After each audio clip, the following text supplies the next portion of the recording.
मेरा अपना अनुमान है कि आने वाला समय इलेक्ट्रिक व्हीकल्स का ही है। इनिशियल कॉस्ट हो सकता है इलेक्ट्रिक व्हीकल का ज़्यादा हो, लेकिन आने वाले टाइम में जैसे जैसे ये टेक्नोलॉजी मास तक पहुंचेगी, तब तक इसका कॉस्ट भी आप देखिएगा ड्रास्टिकली डाउन आ जाएगा। नमस्कार, मैं हूं प्रतिभा और आप देख रहे हैं न्यूज़िस्तान। भारत में कोरोना की दूसरी लहर ने हम कह सकते हैं कि पूरी अर्थव्यवस्था पर एक बहुत ही बुरा प्रभाव डाला है। ऐसे में कोई इंडस्ट्री नहीं है जिसके बिजनेस को कोरोना ने इफेक्ट ना किया हो, और वो भी नेगेटिवली इफेक्ट। इस महामारी का सबसे ज़्यादा असर जिन सेक्टर्स पर हमें देखने को मिला है, उसमें से एक सेक्टर है भारत का ऑटोमोबाइल सेक्टर। जी हाँ, आज हम बात करने वाले हैं इसी ऑटो सेक्टर के विषय में। यहाँ हम अपने दर्शकों को बताना चाहेंगे कि भारत की जो ऑटोमोबाइल इंडस्ट्री है, ये पूरे विश्व की सबसे बड़ी ट्रैक्टर, टू व्हीलर और थ्री व्हीलर मैन्युफैक्चरर इंडस्ट्री है।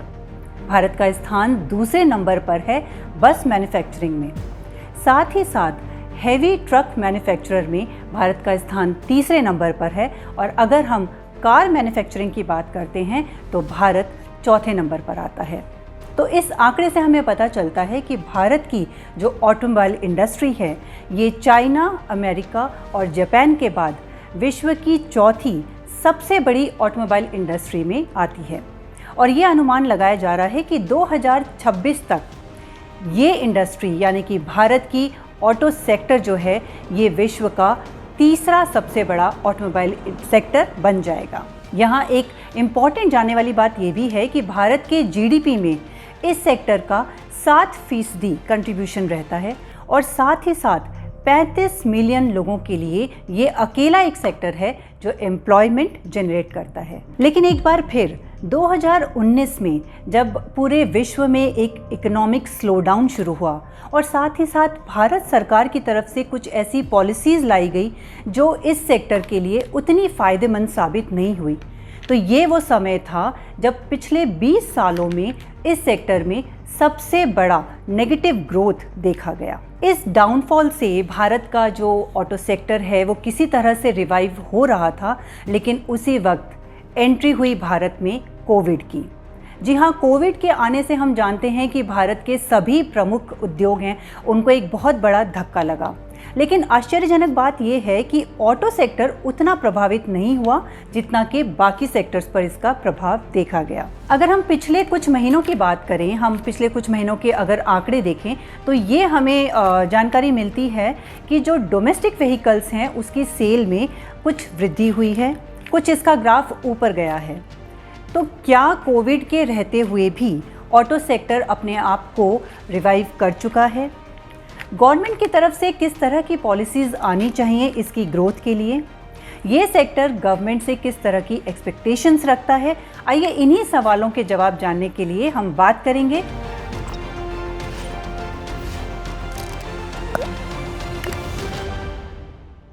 आज हमारे स्टूडियो में मौजूद हैं खास मेहमान मिस्टर प्रदीप अग्रवाल। हम आपको बता दें कि ये डायरेक्टर हैं केसन्स ग्रुप के। साथ ही साथ ऑटोमोबाइल सेक्टर में आप 1996 से हैं, तो इस सेक्टर में इनकी एक लंबी भूमिका रही है, और साथ ही साथ समाज सेवा में भी इनकी एक अहम भूमिका है। सर, स्वागत है आपका। सर, मेरा सबसे पहला सवाल ये है कि जैसे अभी हम बात कर रहे थे कि जो कोरोना टाइम है, इसमें जितने भी इंडिया के जो प्रमुख उद्योग हैं, कहीं ना कहीं उसकी जो एक कंप्लीट वैल्यू चेन है वो कहीं बाधित हुई है, कहीं इंटरप्ट हुई है। तो इन सब का ऑटो सेक्टर पे किस तरह का प्रभाव देखने को मिला? सबसे पहले तो मैं सबको, न्यूज़िस्तान की टीम को और सब व्यूवर्स को नमस्कार। कोरोना, जैसे हम लोग सब जानते हैं कि इस बीमारी ने एक बहुत बड़ा कहर बरसाया है सबके ऊपर, और अगर आप ऑटोमोबाइल सेक्टर की बात करें तो वो भी अछूता नहीं रहा। लेकिन अच्छी बात ये है कि कोरोना का जो फर्स्ट फेज़ आया था, उसके बाद ऑटोमोबाइल ने ग्रेजुअली पिकअप करना शुरू किया, और फेस्टिव सीज़न तक इसने अच्छा खासा पिकअप किया। फिर अगर सेकेंड वेव की बात करें तो जब से सेकेंड वेव शुरू हुआ था, लॉकडाउन की वजह से या कुछ सेकेंड वेव में मोर्टेलिटी भी बहुत ज़्यादा हुई थी, सेंटीमेंट भी लोगों का डाउन था, इस सेक्टर में भी काफ़ी डी ग्रोथ आ गया था, और अभी चूँकि काफ़ी राज्य ने और काफ़ी लोकल बॉडीज़ ने लॉकडाउन खोल दिया है और सीमित दायरे में काम करने की अनुमति दी है, तो आस्ते आस्ते देखने को मिल रहा है कि वापस से ऑटोमोबाइल सेक्टर अपनी एक गति पकड़ रहा है, और उम्मीद करते हैं कि ये अच्छा करेगा। जी, मतलब कुछ ना कुछ कोरोना से इफेक्ट तो पड़ा था बिल्कुल इसका, बिल्कुल पड़ा था, लेकिन उतना नहीं पड़ा, और एक इसने अपने आप को बहुत जल्दी रिवाइव भी कर लिया है। पिकअप कर लिया। जी जी जी। एक्चुअली मेरा अगला सवाल यही था कि लास्ट ईयर जब हम बात कर रहे हैं 2020 में, तो जब फेस्टिव सीज़न आया था तो जितना भी लॉस हुआ था इस इंडस्ट्री को, तो कुछ हद तक इसने उसकी भरपाई कर ली थी। तो क्या वो उम्मीद इस बार भी लगाई जा रही है? देखिए, अगर हम लोग दोनों कंपेयर करें तो फर्स्ट कोरोना फेज़ में ये हुआ था कि लोग प्राइवेट ट्रांसपोर्टेशन को महत्व देना शुरू कर दिए थे। उनके मन में एक डर था, भय था कि शेयर मोबिलिटी यूज़ नहीं करें, तो उसकी वजह से मार्केट एकाएक जो है ग्रो किया था। उसके अलावा लोगों के मन में एक ये आ गया था कि भाई अब अपना शौक़ पूरा किया जाए, अपनी ज़िंदगी को अच्छे से जिया जाए, और चूँकि फेस्टिव सीज़न बिल्कुल करीब था, जैसे हमारे बंगाल की बात करें तो हमारे बंगाल में दुर्गा पूजा, दिवाली एक बहुत बड़ा फेस्टिवल है, मेन सीज़न है, मेन फेस्टिवल है, तो उसी से लोगों का परचेज़ शुरू हो जाता है, गाड़ियों का और हर नई चीज़ों का। तो उस दौरान काफ़ी अच्छा मार्केट पिकअप किया था, और फेज़ इनफैक्ट कोरोना की वजह से जो आप जो बोल रहे थे कि काफ़ी डिस्टर्ब हुआ था, काफ़ी वैल्यू चेन में भी इफ़ेक्ट आया था, वो सेटबैक आज भी चल रहा है। बहुत सारे मैन्युफैक्चरर हैं जो गाड़ियों की सप्लाई टाइम से नहीं दे पा रहे हैं, लंबी डिमांड है और बुकिंग है, लेकिन सप्लाई नहीं है। तो ये इसलिए नहीं है क्योंकि गाड़ियों के कंपोनेंट्स जो बाहर देश से आते हैं, जो इंडिया में नहीं बनते हैं, जी, जैसे चाइना से आ रहे हैं या कोरिया से आ रहे हैं या और कोई कंट्री से आ रहे हैं, तो वो एक लॉजिस्टिक प्रॉब्लम की वजह से या एक कोरोना की वजह से थोड़ा बहुत कुछ इफेक्ट आया है इसमें। मतलब कोरोना की जो प्रॉब्लम है कहीं ना कहीं इस सेक्टर में भी अभी भी बिल्कुल देखने को मिल रही है। जी जी जी। अभी जैसे आपने कहा कि कोरोना का एक प्रोटोकॉल ही है कि हमको डिस्टेंस मेंटेन करना है, चाहे वो सामाजिक तौर पे हो या शारीरिक तौर पर हो। तो इसमें कई हम कह सकते हैं सोसाइटी का एक सेक्शन है जो चाहेगा कि हम अपने प्राइवेट व्हीकल्स ही यूज़ करें, ना कि पब्लिक ट्रांसपोर्ट। तो क्या ऐसे में जो 2 व्हीलर्स हैं या 4 व्हीलर्स हैं जो अफोर्डेबल हैं, तो क्या उनकी डिमांड में कुछ बढ़ोतरी हुई है? देखिए, मैं इसको दूसरे तरीके से आंसर दूंगा। ज़रूरी नहीं है कि सिर्फ कोरोना की वजह से ही ये सेक्टर में ग्रोथ आया। अगर आप 4-5 साल का ट्रेंड देखो तो लोग जितने भी 2 व्हीलर के कस्टमर्स हैं वो कोई टाइम पे साइकिल यूज़ किया करते थे कम्यूटिंग के लिए। अब वो अपनी साइकिल को छोड़ करके स्कूटी में आ गए या मोटरसाइकिल में आ गए। जो मोटरसाइकिल वाले थे वो अपनी मोटरसाइकिल छोड़ करके एक एंट्री लेवल कार में आ गए। ठीक है, कोरोना एक फैक्टर है सोशल डिस्टेंसिंग का, या फिर जो गवर्नमेंट बोलती है कि भाई ये बहुत फास्ट स्प्रेड होता है, तो उसको अपना बचाव के लिए लोग प्रिकॉशंस लेते हैं। लेकिन मैं सिर्फ कोरोना का फैक्टर नहीं मानूंगा, क्योंकि हमारे भारत में अगर आप देखो अभी भी ये सेक्टर में बहुत बड़ा गैप है। प्रति हज़ार अगर आप देखो तो प्रति हज़ार अगर हम यूएस से कंपेयर करें या फिर चाइना से करें या और कोई कंट्री से करें, तो पर 1000 जो नंबर ऑफ व्हीकल्स है वो अभी इंडिया में काफ़ी कम है बाकी कंट्री से अगर हम कंपेयर करते हैं। सो वो गैप अभी भी है और वो गैप तेज़ी से बढ़ेगा by grace of God, and government is also doing excellent work. यहाँ पे काफ़ी इंफ्रास्ट्रक्चर बन रहा है, हाईवेज भी बन रहे हैं, क्योंकि अगर इंफ्रास्ट्रक्चर और हाईवे नहीं हो तो गाड़ियाँ चलेंगी कहाँ, ये बहुत बड़ा एक क्वेश्चन है। तो आने वाले समय पे आप ये देखो, ये ऑटोमोबाइल सेक्टर बहुत तेज़ी से और ग्रो करेगा।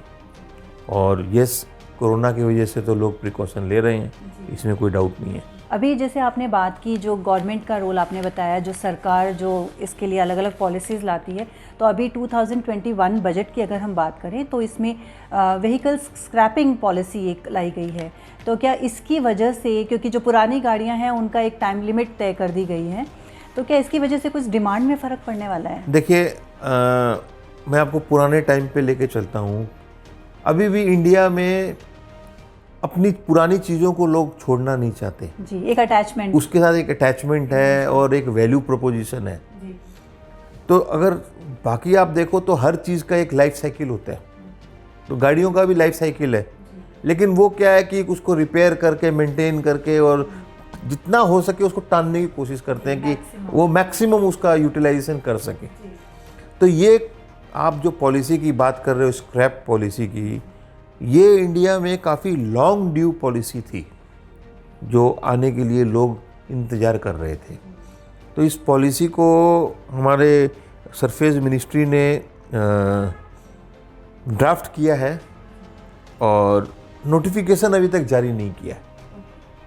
तो जब नोटिफिकेशन इसका जारी हो जाएगा और उसमें कमर्शियल एस्पेक्ट क्या है वो सारी चीज़ें क्लियर हो जाएगी और उसका ग्राउंड लेवल पर काम शुरू हो जाएगा। जी, इम्प्लीमेंटेशन होने में बहुत टाइम लगेगा, इसलिए क्योंकि ये केवल पेन एंड पेपर पे नहीं है, इसके लिए इंफ्रास्ट्रक्चर और स्पेस की हर चीज़ों की दरकार है।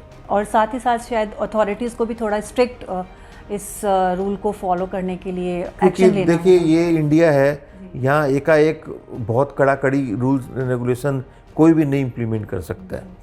तो यहाँ पे ग्रेजुअली धीरे धीरे करेंगे और वो भी इसके बदले में गवर्नमेंट का पक्का, मैं आई एम श्योर कि उनके पास कोई स्कीम होगी कि अगर पुरानी व्हीकल को स्क्रैप करते हैं तो कुछ जीएसटी में रिबेट मिले या कुछ नई गाड़ी परचेस करते हैं उसमें कुछ डिस्काउंट या कुछ कम हो। तो ये सारी पॉलिसीज़ जब क्लियर हो जाएगी और इसका एसओपी बन जाएगा, स्टैंडर्ड ऑपरेटिंग प्रोसेस, कि वो गाड़ी कहाँ स्क्रैप होगी, वो स्क्रैप का क्या होगा, उसको कौन परचेज़ करेगा, वो सारी चीज़ों का भी ये एक साइकिल है। तो ये सारी चीज़ अगर रेडी हो जाएगी उसके बाद फिर मेरे को लगता है कि ये काफ़ी अच्छी और काफ़ी कारगर साबित होनी चाहिए जी, जो ऑटो सेक्टर के लिए काफ़ी ये भी एक ग्रोथ देगी, ऑटो सेक्टर को एडिशनल ग्रोथ देगी। अच्छा सर, कहा जा रहा है कि जो ई कॉमर्स पोर्टल्स हैं, क्योंकि अभी जो ये टाइम है वो डिजिटल एरा है, तो जो ई कॉमर्स पोर्टल्स हैं उन्होंने अब ऑटोमोबाइल सेक्टर को भी फोकस करना शुरू कर दिया है, जैसे कि ड्रूम है या कार देखो है, OLX है।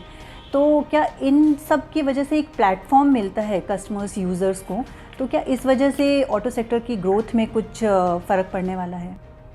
बहुत अच्छा क्वेश्चन है आपका। अगर आप देखें आज के दिन में we are in a young era, India population का अगर आप डेमोग्राफी देखोगे तो मैक्सिमम पॉपुलेशन इंडिया में यंग लोगों की है।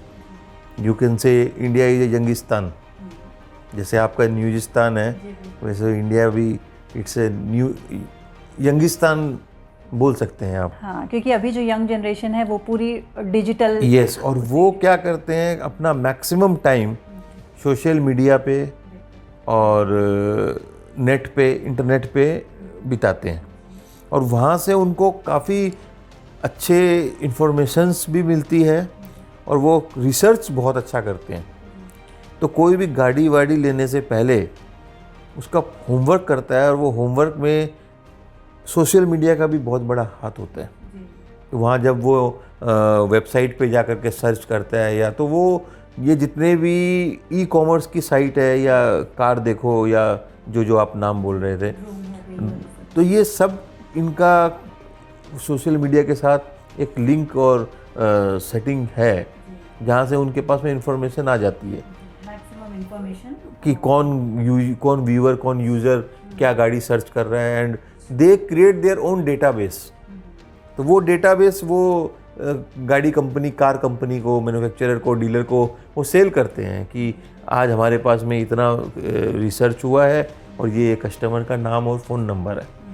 तो obviously that will create a new Avenue and demand. अच्छा, आगे का जो अभी टाइम है उसमें हम देख रहे हैं और बहुत ज़्यादा टाइम नहीं है जब इंडिया में इलेक्ट्रिक व्हीकल्स आ जाएंगे, और अभी ऑलमोस्ट हम उसके आसपास ही हैं जब ये काम इंडिया में शुरू होने वाला है। तो क्या इसकी वजह से कुछ ग्रोथ बढ़ेगा इस सेक्टर का? सेक्टर तो जैसे मैंने आपको बोला कि इंडिया में अभी भी पर 1000 अगर आप व्हीकल यूज़र देखोगे, पर 1000 vehicle users is very very less, but be it electric और be it fuel, that hardly matters. ये तो पॉपुलेशन बढ़ेगा।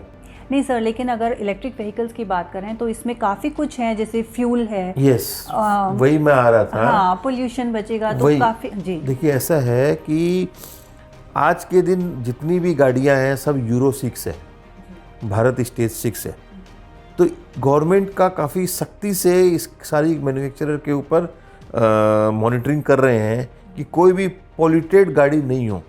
अगर आप आज से 5 साल पहले देखो और आज देखो, आप देखना पॉल्यूशन पहले से बहुत कम हो गया।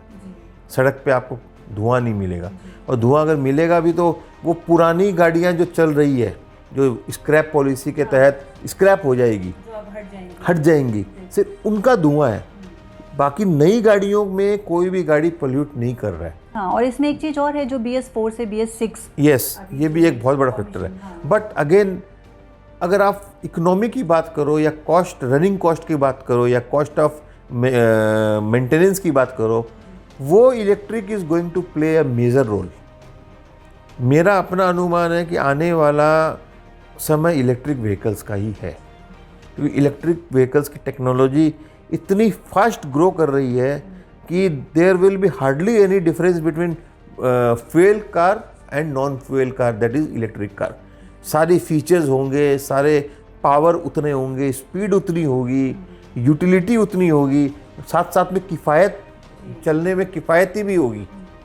इनिशियल कॉस्ट हो सकता है इलेक्ट्रिक व्हीकल का ज़्यादा हो, लेकिन आने वाले टाइम में जैसे जैसे ये टेक्नोलॉजी मास तक पहुंचेगी, तब तक इसका कॉस्ट भी आप देखिएगा ड्रास्टिकली डाउन आ जाएगा। तो लोगों का अपने आप झुकाव जो है इसकी तरफ, इलेक्ट्रिक की तरफ बढ़ जाएगा। अभी इनिशियली जो भी गाड़ियाँ इंडिया में लॉन्च हुई है electric, that is starting of electric era.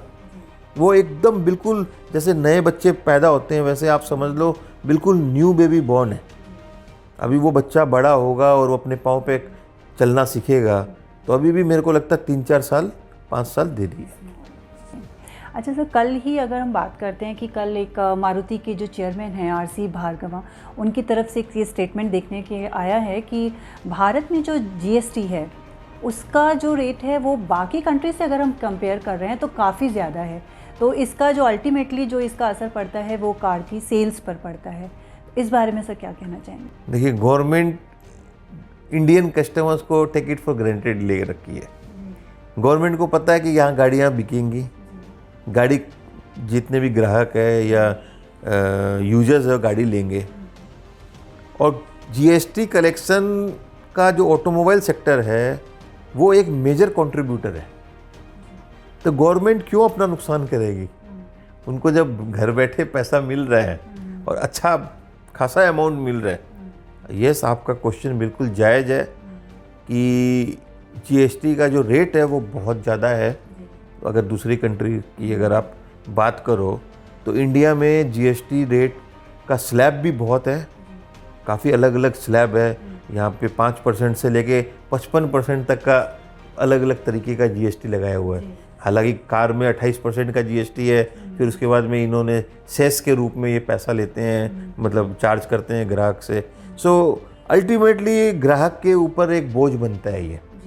तो मे भी आने वाले टाइम में अगर डिमांड बढ़ जाए और रेवेन्यू, जैसा कि हम देख रहे हैं कि GST कलेक्शन काफ़ी अच्छा जा रहा है, हो सकता है कि गवर्नमेंट एक अपना टारगेट कर रखी हो, उसके बाद कुछ डाउन कर दें या फिर इसको रेक्टिफाई कर दे। होना तो है रेक्टिफाई, बट कब होगा, कितना होगा, ये बोलना थोड़ा मुश्किल है। सर, चलते चलते एक आखिरी सवाल, सिलीगुड़ी की अगर हम बात करें तो हम देख रहे हैं कि जो ट्रैफिक है, जो रोड सेफ्टी की बात होती है, उसमें काफ़ी सुधार देखने को मिल रहा है। लोगों में भी काफ़ी जागरूकता आई है और साथ ही जो अथॉरिटीज़ हैं वो भी अब बहुत कड़ाई बरत रही हैं। तो सर, इस बारे में कुछ जानना चाहेंगे आपसे? देखिए, ऑटोमोबाइल हम लोग तो बहुत बदनाम है कि आप लोग बहुत व्हीकल बेचते हो और पॉपुलेशन ज़्यादा हो रही है और आपकी वजह से जाम लगता है। हाँ, कि ट्रैफिक बढ़ता है। ट्रैफिक बढ़ता है, लेकिन साथ साथ में ये भी है कि आज लोगों का मोबिलिटी जो इतना इजी हो रहा है कि लोग अपनी पर्सनल स्कूटी में, बाइक में या गाड़ी में घूम रहे हैं, तो वो अपना काम इजीली कर सकते हैं। लेकिन इसके साथ साथ एक इम्पॉर्टेंट एस्पेक्ट को हम लोग नज़रअंदाज नहीं कर सकते हैं, वो है रोड सेफ्टी।